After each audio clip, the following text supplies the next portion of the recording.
Quota ஏறோம், நாளைக்கு கோட்டை வாசல்ல ஏற போறோம். இதுல என்ன இருக்குது பெரிய என்ன? இங்க பேசிட்டு இருக்கும்போது எங்க அண்ணன் கிருஷ்ணசாமி என்ன சொல்றாங்க, அப்ப எஃப்ஐஆர் உறுதி. யாருன்னா யாருக்குன்னா இவருக்கு தானே. இவனா நிதி அமைச்சர் நிதிநிலை அறிக்கை படிக்கிறாரு. 7500 7550 அது தெரியல. அது 7500 7050 சொல்ல வரல அவருக்கு. 7500 அப்புறம் அது 8900 அது வரல. 8000 ஐயோ என்னவோ ஒன்னு ரெண்டு ஒழுங்கா படிக்காதவனெல்லாம் நிதியமைச்சரா போட்டு நாங்க என்ன நினைச்சுக்கிட்டோம், இங்க பாரு உங்க உலகத்துலடா கணிதமேதை ராமானுஜம் பிறந்த நாட்டுல அவன் கூட்டத்துக்கு இல்ல ஒன்னு ரெண்டு ஒழுங்கா தெரியாதவன்லாம் நிதியமைச்சர் ஆயிட்டோம். என்னன்ப என எழுத்தன்பை இவ்விரண்டும் கண்ணன்ப வாழும் உயிருக்குங்கிறான் வள்ளுவ பெருமகனார். ஏன் எழுத்து வருவதற்கு முன்னே என்னை கண்டுபிடித்தவன் என் இன மக்கள் என்பதை புரிஞ்சுக்கணும். ஒரு மீன்வளத்துறை அமைச்சர் ஸ்ரீநாத் அவர்களிடத்துல தூத்துக்குடியில துறைமுகத்து விரிவாக்கத்தை பத்தி பேசுறாங்களே, விரிவாக்கம் செய்ய போறீங்களா, உங்க கருத்து என்னன்னு. நான் திருச்செந்தூர் இருக்கேன், அந்த கேள்வியை தூத்துக்குடியில வந்து கேளுங்கிறப்பல.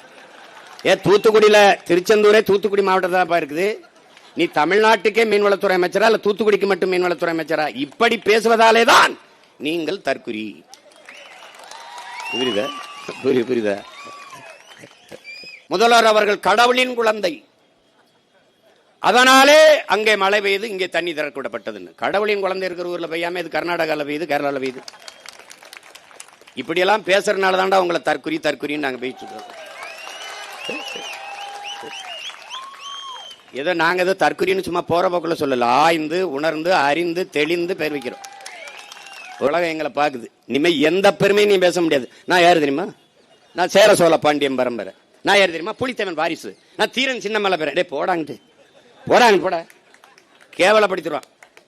கம்பன் இளங்கோ போப்பா அப்படின்றான். ஒரு பெருமையும் உனக்கு கிடையாது. இங்க பேசிட்டு இருக்கும்போது எங்க அண்ணன் கிருஷ்ணசாமி என்ன சொல்றாங்க, அப்ப எஃப்ஐஆர் உறுதி. யாருன்னா யாருக்குன்னா இவருக்கு தானே. இவனா யாருன்னு பேசுனது? என் தம்பிக்கு தான். ஏதோ பேசிட்டான், அப்ப எஃப்ஐஆர் உறுதி. ஏதோ சொன்னா சொல்றாங்க. அதான் ஏதோ சொல்லல. அது மாதிரி நமக்கு ஒரு கோட்பாடு தான். வழக்கு இல்லை என்றால் விடியாது கிழக்கு. சிறை என்றால் அதை நிறை, தடை என்றால் அது உடை. சரி நான் கேட்கிறேன், வெள்ளக்காரன் சிறை கட்டினது யாருக்காக? நமக்கு. அப்ப நம்ம பிள்ளைகள்லாம் சொந்தக்காரெல்லாம் சட்டம் படிக்கிறதா இருக்கு, நமக்கு வழக்கு நடத்தத்தான். அவனுக்கு வேலை வேணும்னா நம்ம ஏதாவது பண்ணணும்ல. என் தம்பி ஸ்ரீதரெல்லாம் வந்திருக்காப்ல, மூத்த வழக்கறிஞர். அப்ப அவரெல்லாம் நம்ம பண்ணணும். என்ன பண்ணணும்? கொலை கொள்ள பண்ணக்கூடாது, உரிமைக்காக போராடணும். அதுக்காக வந்ததுன்னா எதிர்த்து நிக்கணும். இதெல்லாம் கோட்டா ஏறோம், நாளைக்கு கோட்டை வாசல்ல ஏற போறோம். இதுல என்ன இருக்குது பெரிய என்ன? தம்பி, புரட்சி என்பது ஒரு தலைகள் மாற்றம். மாறாது என்ற சொல்லை தவிர இங்க எல்லாம் மாறிடும். இன்னைக்கு மேல இருக்கிறவன் ஒரு நாள் கீழே வருவான், இன்னைக்கு கீழே இருக்கிறவன் நாளைக்கு மேல போவான். இன்னைக்கு கோட்டையில் இருக்க ஒரு நாள் கொடியை பிடிச்சி இங்க கத்தி இருப்பான், இங்க கத்தி இருக்க ஒருத்தன் கோட்டைக்கு போவான். அதுதான் புரட்சி. அதுக்கு பேர் தான் தலைகீழ் மாற்றம். நாங்கள் தேர்தலில் வெல்லாது இருக்கலாம், தேர்தலில் தான் வெற்றி பெறவில்லை. கொண்ட கொள்கையில் நிலைப்பாட்டில் உறுதியாக நிற்கக்கூடிய கூட்டம். இந்த மண்ணுக்கும் மக்களுக்கும் ஒன்றென்றால் உயிரை விட மேலானது என் மக்களின் உரிமை என்பதில் முன்னாடி நிற்கக்கூடிய பிள்ளைகள் நாங்கள். வேண்டுமானால் தமிழ்நாட்டின் முதலமைச்சர் மாண்புமிகு விஜய் அவர்களை போய் காங்கிரஸ் கட்சியின் தலைவர் ஐயா மல்லிகார்ஜுன கார்கே அவரிடம் பேச சொல்லுங்கள். காவிரி நதிநீர் உரிமை, மேகதாட்டு அணை சிக்கல் பேசினால் அப்போது தெரியும் அவர் இந்தியராக பேசுகிறாரா அல்லது திராவிடராக பேசுகிறாரா அல்லது கன்னடராக பேசுகிறாரா தெரிந்துவிடும். பேசி பாருங்கள். அந்தந்த நிலவென்று வந்தால் அவன் அந்த மண்ணுக்கு மக்களுக்கும் நிற்பான். கேரளாவில் காங்கிரஸ் அப்படித்தான், கேரளாவில் கம்யூனிஸ்டும் அப்படித்தான். இப்போது கேரளாவை காங்கிரஸ் ஆளுகிறது, நாளை முல்லை பெரியார் என்று வந்தான் அவன் கேரள கட்சியாக மாறிவிடுவான். அப்ப எங்க இந்தியா இருக்குது? எங்க இறையாண்மை இருக்குது? எங்க தேச ஒருமைப்பாடு இருக்குது? இல்லை. உன்னை என்ன எப்படி பாக்குறான்? தண்ணியை திறக்கிறான், கழிவு நீரை திறக்கிறான், ஆளை கழிவை தேக்கி வச்சு மொத்தமா திறக்கிறான். அப்ப நம்முடைய நதியை, நம்முடைய நிலத்தை என்ன செய்யறான்? காவாய், கழிவுநீர் ஓடுகிற கால்வாயா கருதுறான். ஒரு 2 ஆள் உயரத்துக்கு நுரையா வரும். ஆலைகளில் அந்த கழிவை தேக்கி வச்சு, சாய கழிவை தேக்கி வச்சு சரியாக தண்ணியை திறக்கிறவங்க திறந்து விட்டுருவான். எப்படியோ நாசமா போகட்டும் தமிழ்நாடு. அப்போ அவனுடைய கழிவு நீர் வடிகிற கால்வாய் நீ. உன்னுடைய மலையை வெட்டி எடுத்துட்டு போறான். கேரளாவில் மலை இருக்கா இல்லையா? இருக்கு. பயன்பாடியா இருக்கு கேரளாவிற்கு. அந்த மண்ணின் மக்களுக்கு சாலை போடுதல், கட்டடம் கட்டுதல், துறைமுகம் கட்டுதல், எல்லாவற்றுக்கும் பயன்பாடு அவனுக்கு. மணல் கல் யாருடையது? என்னுடையது. கன்னியாகுமரியிலிருந்து, தென்காசியிலிருந்து, திருநெல்வேலியிலிருந்து என் மலையை, என் தாயின் மாறை அறுத்து கற்களாகவும் மணலாகவும் கொண்டு போகுது கேரளா.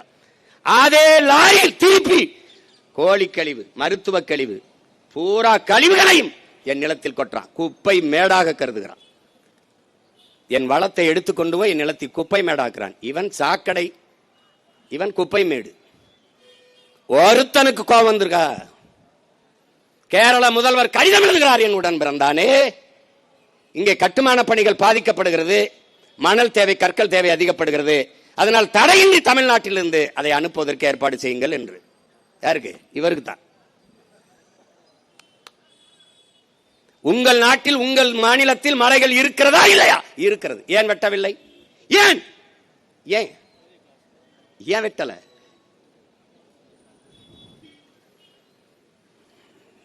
இந்த கேள்வி எழாத வரை இந்த இனம் எழாது வாழாது. அதை நீ கவனத்தில் வச்சுக்கிட்டு சிந்திக்கணும். நீ இன்னைக்கு மேகதாற்றில் அணையை கட்டியே தீர்வேன் என்று சொல்கிற சிவகுமார் யாரு? காங்கிரஸ் கட்சி. அப்ப துணை முதல்வர், இப்ப முதல்வர். இதே சீதாராமையாவும் இதே சிவகுமாரும் வெல்வதற்காக, இந்த காங்கிரஸ் கட்சி வெல்வதற்காக அன்றைக்கு தமிழ்நாட்டின் முதலமைச்சராக இருந்த ஸ்டாலின் அவர்களும் அண்ணன் திருமாவளவன் அவர்களும் கர்நாடகாவில் சென்று வாக்கு சேகரித்தார்களா இல்லையா? சொல்லு, ஆமாவா இல்லையா? சொல்லு. சேகரித்தார்கள். நீங்கள் திராவிட முன்னேற்ற கழக கட்சியின் தலைவராக இருந்தால் சிக்கல் இல்லை. தமிழ்நாட்டின் முதல்வராக இருந்து நீங்க எப்படி போய் அவர்கள் வெற்றிக்கு வாக்கு சேகரித்தீர்கள்? ஒரு சொட்டு தண்ணி தர முடியாது என்கிறார்களே, அதற்காகவா? மேகதாதில் அணை கட்டியதுகிறோம் என்று 9,000 கோடி பிஜேபி ஆட்சியிலும் ஒதுக்கினான், இவன் ஆட்சியிலும் ஒதுக்குறான். அப்ப ரெண்டுக்கு என்ன வேறுபாடு இருக்கு? காங்கிரஸ் வந்தாலும் தமிழர்களுக்கு தண்ணி இல்லை, பாரதிய ஜனதா வந்தாலும் தமிழர்களுக்கு தண்ணி இல்லை. கச்சத்தீவா கொடுத்தது கொடுத்ததுதான், திருப்பி எடுக்க வேண்டிய பேச்சுக்கு இடமில்லை. யார்? காங்கிரஸ். பிஜேபி கொடுத்தது கொடுத்ததான், திருப்பி எடுக்க வேண்டும் என்ற பேச்சுக்கு இடமில்லை. பிஜேபி கொள்கை ஒண்ணுதான், கட்சி பேர் வேற, கொடி வேற. இது நல்லா விளங்கணும். நீ இது புதுசா ஒண்ணு இல்ல. நீட்டை கொண்டு வந்த யாரு? காங்கிரஸ். சிஎஸ்டி கொண்டு வந்தவன் யாரு? காங்கிரஸ். என்ஐஏ என்ஆர்சியை கொண்டு வந்தது யாரு? காங்கிரஸ். இது எல்லா நச்சு திட்டத்தையும் கொண்டு வந்தது யார்? காங்கிரஸ். இப்ப பெத்து பேர் வச்சா அவர் ஊட்டமா போன் விட்டா ஹார்லிக்ஸ் கொடுத்து வளர்க்கிறப்பல, இவ்வளவுதான். என்ன மாறுபாடு கண்டுட்டா? இதே நீட்டு தேர்வை எதிர்த்து ஐயா ராகுல் காந்தி போராடுறார். கொண்டு வந்த ஆள் யார்? அவர் தான். கூட இருந்த ஆள் யார்? இவர்கள் தான். இந்த நீட்டுக்கு கையெழுத்து போட்ட பெருந்தகை காந்தி செல்வன் நம்ம ஐயா தான். இந்த நாடகத்தில் இருந்து என்னைக்கு நீ இந்த நாடக கொட்டகையில் இருந்து வெளியேறுகிறாயோ அன்னைக்கு தான் இந்த நாடு மக்களும் முன்னேற முடியும்.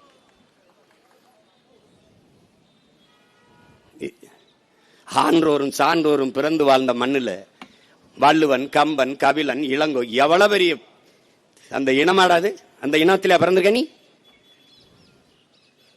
கேவலம்.